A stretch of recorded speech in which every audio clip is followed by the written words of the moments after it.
Welcome to Fly on the Wall podcast. I'm your host, Chris Sonksen, CEO and founder of Church Boom.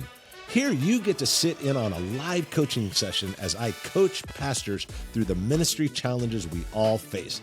If you find this podcast helpful, please make sure to like, subscribe, and share. Hey, today we're talking with my good friend Matt from Ohio, and he's an incredible leader. And we're talking about how to learn to lead up. You know, it's real easy to lead down. You know, people that maybe are younger than us or they're not as experienced as us or whatever. But how about people that are experienced or people that have great success in their life? How do you learn to lead up? And that's important because if you learn to lead up, you'll gather greater leaders on your team. So let's check out the podcast together. Man, let's jump into it. And how can I serve you today? Awesome. So I have a few questions, but first I kind of wanted to start off with a question revolving around volunteers. And actually our expectations for volunteers. So I know sometimes, I don't know if guilt's the right word, but sometimes I process through management of volunteers, and I wonder how high of expectations am I allowed to have as someone who's the paid pastor? How high of expectations can I have for unpaid volunteers? And then how can I manage those expectations? You know what I mean? Yeah. So you're talking about unpaid volunteers. Yeah. That's a great question. One thing I think is from a mentality standpoint, you've got to make sure that here's one thing I always say that needs a little explanation. If you treat them like volunteers, they act like volunteers. Okay. And you don't want to just treat them like volunteers. In other words, I got to be careful on every little thing, and I guard every time, although you need to. But if you kind of treat them that way, they kind of respond that way. Versus, man, I'm treating you like a leader. I'm treating you like a person that's part of the kingdom of God, that's part of this church, part of what we're doing. So I think there's a mentality shift. I do think there's sensitivity there in knowing the reality. You know, there's a difference between a guy that's 28 and single and a guy that's 28 and got two kids. It's just different. You know, you have a kid, and what was it like when you didn't have a kid? What was it like when you weren't married? I mean, it's like, oh, dude, we'll work till 1 a.m. Who cares? You know, it's just like, well, those days are gone. And I do think that you have to be sensitive. One of the things that I feel is important that I think a lot of people miss when dealing, especially with leader volunteers, is they miss the clarity up front. Okay. And I always say to be unclear is to be unkind. And so clarity up front is like, hey, man, there's a couple things I always do. I even do this with staff, Matt. Here's my expectations. Here's what I'd like to see happen. Can you do that? Here's what I think needs to happen. Here's what this role calls for. Can you do that? Here's the amount of hours I think it's going to take. Are you able to do that? If you can't, that's okay. I just need to know now. I would rather have that conversation right up front. And that's something that I feel I think is really important. And then I always tell them this is one thing I've always lived by. I tell staff this all the time over the years, and I would encourage you to do the same thing. Look, if you remain quietly frustrated, that's going to hurt our relationship, probably going to hurt you spiritually. If I'm pushing you too much, if I'm calling on you too much, don't think you have to say yes. Sit me down and say, look, man, I've got two kids. I can do A and B, but I can't do C. Like, give them the gateway to say that. So identify clear expectations up front. It's like telling a kid, you know, you got a teenager that's 15. What time do I need to be home? Just be home early. Well, your version of early and their version of early are totally different. Yeah. Now you say be home at 10, and now that's clear. Now, so you can't get upset at the kid that comes home at midnight because for him, he thinks that's early. But if you say 10, now we're clear. So one, be clear, crystal clear on expectation. I think job descriptions are important, even on volunteer roles. I think that's really important. But secondly, I think it's good to have that as a culture statement. If you never remain quietly frustrated, it's a value we have on the staff, value we have as team. If you're frustrated, just tell me or tell your leader or whatever. If you're frustrated, you feel like being, that the person's just calling on you too much. I tell my staff all the time. I remember one time I was like, hey, I'm just letting you know, I work all the time. I'm a crazy, crazy work guy. So if I'm texting you too early or too late or too much, just tell me. But if you don't tell me, I'm going to think it's okay. Yeah. But I'm okay with you telling me. Yeah. So I think it's boundaries. So how do you approach a conversation then where they are not meeting your expectations, and that, and so if you clearly laid out the expectations and they're not meeting those expectations, I don't know, have you ever been in a moment or a situation where, I don't know, like, I find that it happens on a fairly regular basis. How do you approach a conversation like that? Like in the moment of, help define that for me. In the moment So of, basically, if I have expectations of a volunteer, and they are not meeting the expectation, and I feel like I've clearly laid out that expectation. Oh yeah. What's a follow-up step? Well, I think the way you approach that conversation is really important. One thing I always teach, Matt, when dealing with any sort of conflict conversation that you're going to have, potential conflict conversation, do a little role play. You're the volunteer, you're the high level leader at the church, whatever. You're not paid. I'm the pastor or whatever. Hey, Matt, man, you're kind of overseeing the worship for the youth department or whatever it is that you're doing. And man, just lately, it's been seeming that you've been quite a bit late. Things don't seem prepared. I'm not sure what's going on. Hey, man, I just was hoping that you could speak into that for me. See, how fast I'm in that, whenever I have a situation like that, Matt, the best thing is to turn it over to them quickly with a question. So I'm not making all these assumptions. Dude, you're late, you're a flake, I told you to be here, I gave you this job description, you didn't live up to this. Like, none of that works. It's like, here's what I've been noticing. I'm wondering if you could speak into that. Once they start speaking into it, normally they'll tell you something in the middle of them speaking into it. Normally they'll tell you something that that you can play more on. So let's go. You can do more. So a while back, I was addressing a situation with someone, and I said, "Man, can you speak into that for me?" And they went on for about 7-8 minutes. But in the middle of that 7-8 minutes, they're like, "Man, I don't know. I know I can have a bad attitude sometimes, and I know I need to work on that, because it shows up." And then they went off for 5 more minutes. And then they're done. And then I said, "Okay, about 5 minutes ago, you said I have a bad attitude. Can you talk a little bit more about that?" You see what I'm doing here? I'm letting them spill out. I didn't say you had a bad attitude. Yeah. You said you had a bad attitude. Bro, I'm telling you, when you ask questions, they'll confess. And then you're like, okay, you just said bad attitude. Or you just said you get frustrated. You just said that you're passive aggressive. You just said that. Okay, talk to me a little bit about that. Now, all of a sudden, all I'm doing is asking questions about something they said. And I'm steering the ship towards a resolution. So now you say, okay, well, this is the worship thing, the worship example. This is, I have been late and I've been really tired and I've been da-da-da-da-da. Okay, whatever it is that you say to me, I say, okay, so now maybe we talk a little bit. Then I always do this. I say, how do we fix this, Matt? Because you can see that we can't continue to go down this path. What do you think we should do to fix this? And then they usually ramble a little bit. And here's what the amazing thing is. When I serve with churches, I'm the consultant most often. Here's how you do follow-up. Here's how you do this. Here's how you do that. But in that situation, I'm a coach, and coach asks questions. I'm just leading the conversation where I want it to go without blaming the person. Now, if they get all defensive and they come at me, I might heighten it. And there's a point where I'm like, all right, I'm done asking questions. Here's the reality. I do have that happen. But that's pretty rare. Yeah. Because if you ask the right questions, you can lead them to like, well, I guess I probably need to step it up and I probably need to change my schedule around. And I know I need to be more on time. Okay, let's do that. And you and I review this in 30 days to make sure we're staying on track, because we can't go down this path anymore. Yeah. They came up with a solution. I didn't, but I just led them there. Yeah, for sure. It really helps in those situations. Yeah, that does help.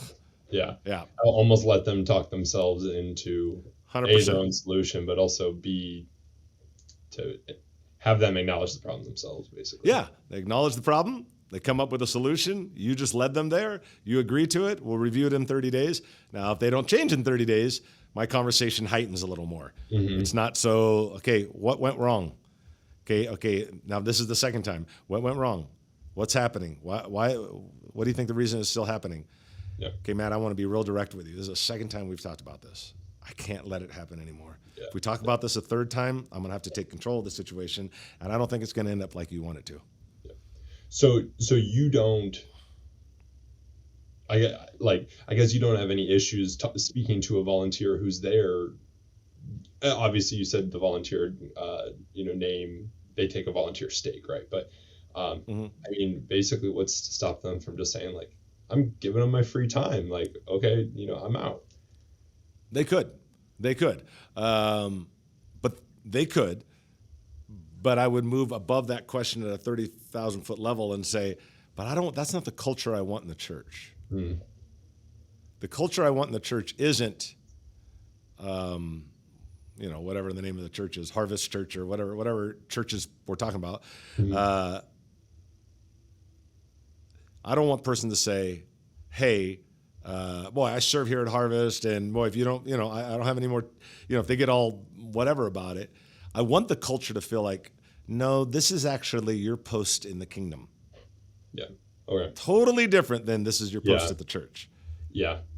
So you make it God affiliated instead of church affiliated. Yeah, but I think that's more than a statement. I think that's more of a culture. And if the culture is, we're not begging you to serve, it's an honor to serve. You're not just serving the church. This is your post in the kingdom. If the culture is like that, you're going to get less resistance, and people like, well, forget it. I'm just giving you my time anyway. Yeah, that's going to happen, but you'll get a lot less of it if the culture is, it's an honor to be here. It's an honor to serve. This is my post in the kingdom. Not just at the church. This is my post in the kingdom. If they view it like that, we don't have to do this. We get to do this, that whole thing. If they view it like that, man, I think you'll find a lot less of that. But that's a culture shift. And I think that's taught to your leadership. That's taught to your staff. That's taught to your team. Where it's like, hey, this is who we are. I just want to be clear that we get to do this. That this is an honor. This is our assignment currently in the kingdom. Yeah. To be a head usher. Yeah, it is. It's your assignment in the kingdom right now. And whenever it's your assignment in the kingdom, you don't just do it. You do it with all your heart. Yeah. And I think that is a little bit more of a kingdom shift. It doesn't mean that someone's not going to go off. No, yeah. Yeah. If you don't have people going off at least once in a while, like, I don't know, you're probably not doing it. This is normal. But it'll be a lot rarer if it is a culture. Yeah, that makes sense. So that's the things I would work on. Yeah, absolutely. Great question, though, man. Really good question. Well, so I have one more question. Yeah, absolutely. Please. It really deals with me specifically. So, I'm 27, been at the church for 5.5 years. But this church has been pre-established for 30 something years, right? That's when it was started. Yep. Now, with me being 27, I am definitely leading multi-generational, right? So I have staff pastors that are older, none that are younger right now. I'm actually the youngest on staff. But I have plenty of leaders that are younger than me and plenty of leaders that are older, and depending on the different area, right? Yeah. I don't know, what are some ways that I personally or any viewers might be able to, I guess, what are some tips that you might have for leading multi-generational people, volunteers, staff? Because, I mean, some of these people have more experience than I do. Do you know what I mean? Sure. So sometimes it can be a little tricky. Yep, it can, for sure. Paul said to Timothy, don't let anybody look down on your youthfulness. I think there's a power there of the ability to lead down and the ability to lead up. That will never go away. Multi-generational, as you get older, seems a little bit less to go away, but then a new problem arises. Now you're 50 years old and you're like going, okay, I got a church of 500 people or whatever. It's a good-sized church. But I've got a guy that's the same age as me, so I'm not leading down or up. And that's not even the issue. It's not multi-generational. He was just on the cover of Forbes magazine. He's a very wealthy dude, and he's done all this stuff. Like, how am I going to lead this guy? All of a sudden, it's not multi-generational. It becomes something completely different. So that situation of leading up or leading down doesn't ever go away. It's always going to be there. Yeah. So leading up is always a challenge. So here's what I always tell people. Number one, you got to walk with confidence, no doubt about it. No matter if you're 50 years old or 27 years old, you got to walk with confidence to lead up. Secondly, you've got to realize that you bring something to the table that they don't have. There is a spiritual calling. There's probably some spiritual conversations. There's the ability to, like with a business guy, you're going to ask him questions that nobody at his work's ever going to ask him. The guy owns 14 dealerships. He's a multimillionaire, but no one's asking him about his personal life, his marriage, raising his kids, how that's going in his faith and his trust in God, where he's having struggle in that area. No one's asking him those kind of questions. Those questions give you a platform. So you got to figure out the platform. When you're leading down, it's easy because they all think you're great. But when you're leading up, it's not as easy. But you have to find the platform that you can stand on with authority. Yeah. So I can't stand on the authority. I'm 27 and you've got a kid that's 27. I can't stand on a parenting authority. I can't stand on a marriage authority because you've been married for 30 years and I'm only 27 years old to begin with. But there are other things I can stand on. My walk with God, faith, trust, confidence, discovering joy, your personal struggles. There's a lot of platforms you can stand on. Value gives you voice. And there's a lot of places where you can give value, Matt, that also will give you voice into their life. That happens at 27. That also happens when you're 50 and you're dealing with this multimillionaire cover of Forbes magazine guy. It's like, you're not going to be able to talk to him about business. There's nothing that you're going to say that's going to wow him. Yeah. But you can talk about marriage. You can at that point, so it's, you have to find the platform that gives you the right. Remember, value gives you voice. The more value you give. Find, leading up or leading down, find how you give value, because that value will give you voice. Gotcha. Okay. Yeah. No, that's how you do it. That's actually really good. Yeah, because I'm specifically, dealing with someone on a regular basis, and he's dealt with multiple and led multiple military operations and organizations, and like his brain just functions on ways that I'm like, you know what I mean? Like I'm amazed. No, I get it. I'm amazed by how he does things, and sometimes when we sit in the room, I get to say, I feel like I'm totally outclassed by this guy right now. I get it. I totally get it. Just find those areas where he's probably not having anybody else talk to him about. Yeah. That gives you authority. That gives you influence. That gives you voice. Yeah. And there's always a place in anybody where someone's not talking to them about that. And it's important places, but no one's talking to them about it. Mm-hmm. And then all of a sudden you've got a voice. They want to hear what you have to say, and that changes. Now that area gives you a license to speak into other areas. Now they listen to you. So what about with like staff pastors, for example, right? Yeah. So, you're dealing with a staff pastor who, realistically has maybe not the exact same calling, but they have a calling from God. Yes, you can have a personal relationship because they're your coworkers and stuff, but I mean, when you have someone who has 15 more years of ministry experience, how do you lead someone like that? Yeah, I think that is different when it's staff, because now there are fewer conversations you can jump on. You can jump on the platform of a businessman, you can jump on a platform of whatever and start talking about marriage and life, or not marriage, well, marriage, I guess, life, spiritual walk, all that stuff, whatever. It depends your age. But the point is you can find topics. Mm-hmm. With staff members, it can get a little bit more difficult. I do think there's times, I think you have to find those areas. Maybe no one's ever spoke to their potential. Maybe no one's ever spoke to their abilities. Maybe no one's ever encouraged them in that way. Find something. I think you can still find something. And if you feel like you're having a hard time finding something, they're really not, I don't want to say respecting you, but there's a little bit of a gap there because of your age. I think, I became a lead pastor when I was 29.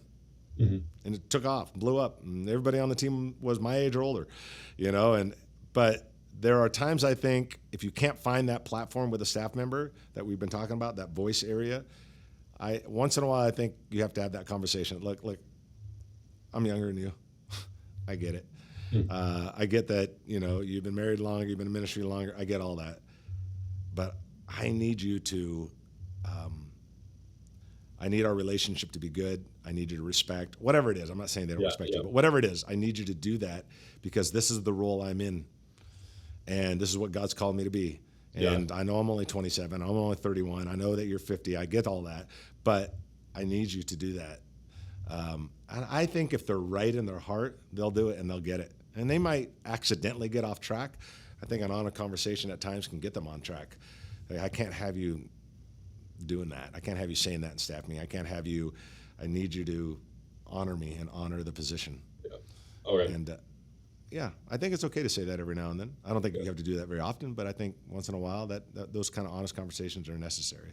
Yeah, and honestly, it kind of seems like that could bridge some of those gaps where I don't want to say they're authority issues, but it's just kind of being upfront and speaking about the elephant in the room. Yeah, absolutely. Well, hey man, great talking with you today, dude. Man, love the conversation. You always got great questions, and so proud of all God's doing in your life, man. It's pretty amazing. So, well, thank you. I appreciate you. Yeah. All right, buddy. We'll talk to you soon. Thank you for tuning in to the Fly on the Wall podcast. We hope today's episode provided you with some practical steps to lead your church to the next level. If you found this episode helpful, take a moment to leave us a review and share it with others. Remember, when the pastor grows, the church grows, and we grow pastors. We love you. We're your raving fans, and we are cheering you on. See you next week.